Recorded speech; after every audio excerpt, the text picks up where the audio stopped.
America, we need to talk. According to a recent survey highlighted by Yahoo Finance, 37% of Americans have less than $500 in their savings account right now. And nearly 45% said they wouldn't be able to cover 1 month of essentials if their income stopped right now. Say they lose their job for any reason, or layoffs happen, things like that. Think about that right quick. One missed paycheck, one medical bill, one car crisis, and millions of people are in financial ruin.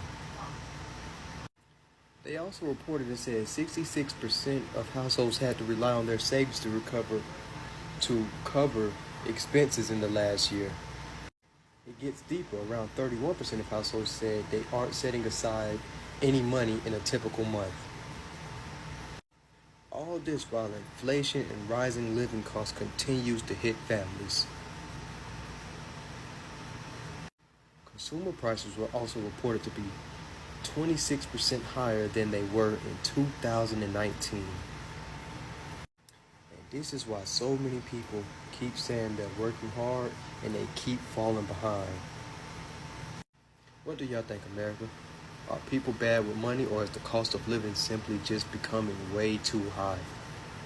Now, a new warning from the Federal Reserve Bank of New York about a rise in food insecurity. Rebecca Jarvis is here with those details. This is disturbing. It is disturbing, Robin, and it's eye-opening, but for many, it's kind of obvious because they're feeling it right now. This new report from the New York Fed shows what they call a remarkable rise in food insecurity, especially among those living paycheck to paycheck. And it's especially troubling because it impacts those with young children. Between late 2025 and early 2026, there was a sharp rise in households reporting that they had to skip meals, use food banks, and rely on SNAP benefit savings to cover their groceries, which are now 2.9% more expensive than a year ago. 10% of households surveyed in February said they didn't have enough food or their kids had to miss meals. That is more than double what we saw in mid-2020. And remember, back then it was the pandemic. What's also clear is that some of the financial pain is masked by the growing wealth in this country, which is brought on by a booming stock market and increasing home values. Those Americans who own stocks and homes, they feel richer and they're spending still, and that's propping up the economy, while millions of Americans are struggling just to afford food after years of inflation and now those rising gas prices too. A lot of pressure. A lot of pressure, yeah. Filling up in Killeen, Texas, the pain at the pump is real. Takes a lot out of your pocket. Too much out of your pocket. A full 20-gallon tank here costs about $26 more than last Memorial Day.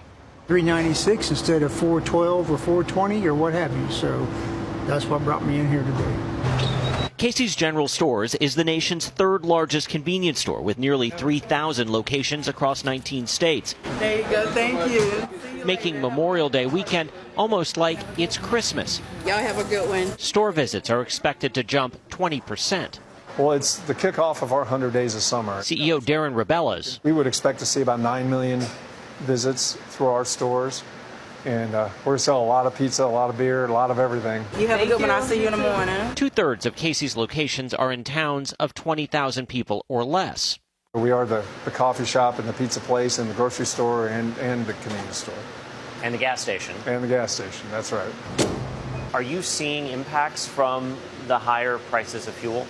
The consumer's been hanging in there, and we tend to price our fuel at the lower end.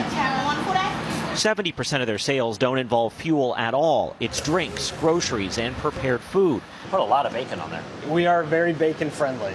Consumers are making trade-offs. Casey's self-branded snacks sell for about $1 less than national brands, and sales are up. Have you started to see any change in consumer behavior? Because Domino's, Chipotle, Applebee's all said they saw softening, which they're attributing to higher gas prices. When we get into times like this where, budgets are stretched a little bit, we're viewed as a better value option. A lot of folks will come to us because we're a more affordable option. To the extent that pizza is reflective of the U.S. economy, Casey's is the 5th largest seller of pizza in the U.S., priced a few dollars below its competitors. That's what he means by value options, people choosing to come here and save a few dollars than eat out elsewhere. Of course, today being a huge driving day, they expect to be very busy.